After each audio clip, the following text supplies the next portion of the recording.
Thank you. Now on Bounce on June 28th, it will be 6 years since this little beautiful little girl named Isabella Santos passed away several years after a long battle with neuroblastoma. That's a rare cancer.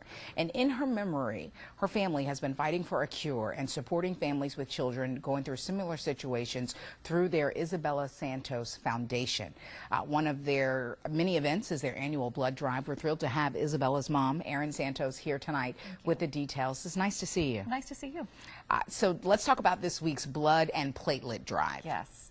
Yes, our goal, her 6-year passing is this Thursday, and every year we try to do what we can to kind of save a life in her honor. So over the last week, we've been working on a blood drive and platelet drive, hoping to get 100 platelet donors into the Community Blood Center of the Carolinas, which is actually 10 times harder than you think it would be because people just don't like to do it. Wow. Is there a difference between giving platelets and giving blood? There is. Platelets is a little bit longer. I just gave a little bit ago. It takes about an hour and a half while you're there. But the great thing is that they actually take the platelets out of your blood and give you your blood back so you feel great afterwards. So. Okay. All right. Okay. The blood drive is going to be at the Community Blood Center of Carolinas. As you just mentioned, talk about your relationship with them. I love them, and even when I come in there, they make me feel so great. It's almost like Isabella was their child too. They all know us. They love that we do blood drives for them because it's hard to get people to come in.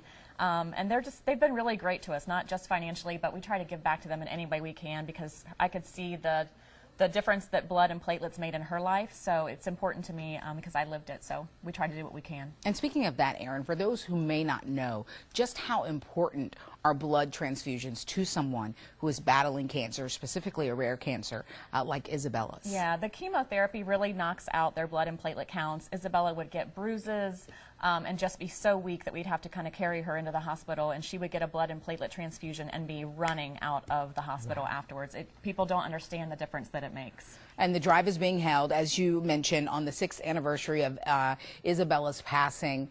I can't imagine what it's like to lose a child, but even now, nearly 6 years later, how do you process that day? Well, I do a good job of kind of taking care of myself and kind of protecting myself a little bit, but I think things like this help. Going in there today, I wasn't sad at all. It actually felt really good to do, and it makes me proud. So here are the event details for the Isabella Santos Foundation's annual blood drive this week, June 21st until the 28th, through the Community Blood Center of the Carolinas. For more information, and I believe also locations of the Community Blood Center of the Carolinas, you can go to WBTV.com right now. Look in the Web Extra section right on the home page.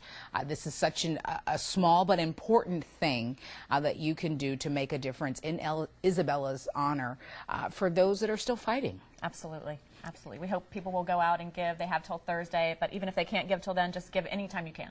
Okay. All right. Thank you, Erin, for being here tonight and for continuing to share your story.